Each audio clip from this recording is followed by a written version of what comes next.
Pavargęs, bet laimingas, Mantas Kalnietis sėkmingai nubėgo pirmąjį karjeroje maratoną daugiau kaip 42 km.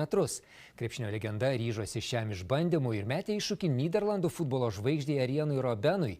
Kalnietis net 13 minučių pagerino Olando pasiekimą. Buvęs krepšininkas sako, norėjęs parodyti, kad viskas įmanoma, bet pripažįsta, kad paskutiniai kilometrai buvo velniškai sunkus. Tai paskutinius metrus kasmetinėme Kauno maratone bėga Mantas Kalnietis. Krepšinio legendos, o dabar Kauno Žalgirio futbolo klubo prezidento nesustabdė nei stiprus vėjas, nei staiga iškritęs sniegas. Kalnietį taip finiše palaiko sirgaliai.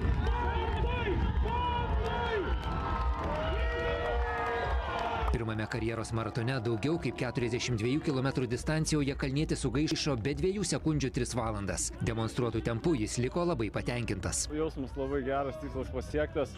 Buvau užsibrėžęs tą 3:13. Viduje labai tikėjau to išlipimų už 3 valandų. Nors bijojau labai ėjo, bet pavyko, labai džiaugiuosi. Sėkmingą Kalniečio finišą sveikina žiūrovai. Buvusiam krepšininkui Kauno maratono medalį užkabina Žalgirio krepšinio klubo prezidentas Paulius Jankūnas. Kalnietis neslėpė, bėgti buvo sunku. Sniegas labai netrukdė, sunkiausiai buvo paskutiniai kokie 5 km, kai reikėjo bėgti prieš vėją.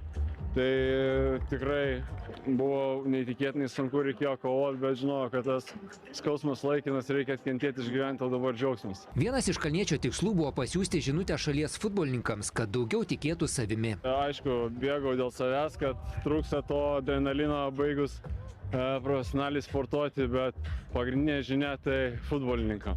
Kauno Žalgirio, Lietuvos rinktinės, visiems jauniem, tikėkit savim, nieko nėra neįmanoma, mes galim pasiekti, tik tai turim būti drąsūs.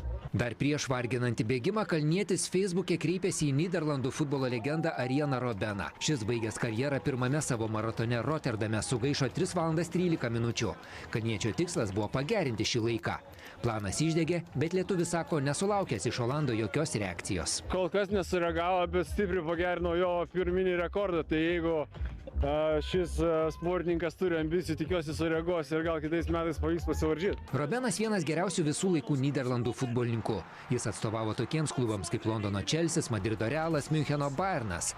Jis rinktinėje atstovavo 15 metų, pelnė 37 įvarčius ir tapo pasaulio vicečempionu. Robenas vėliau kartojo maratoną, bet Kalnietis sako, dar nežino, ar bėgs. Buvo minčių, kokią velnę aš šitą darau? Ne, nebuvo. Kartosi?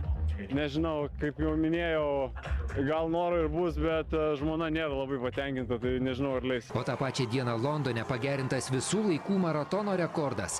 Kenijos bėgikas Sebastianas Save tapo pirmuoju, kuris oficialiuose varžybose 42 km distanciją įveikė greičiau nei per 2 valandas.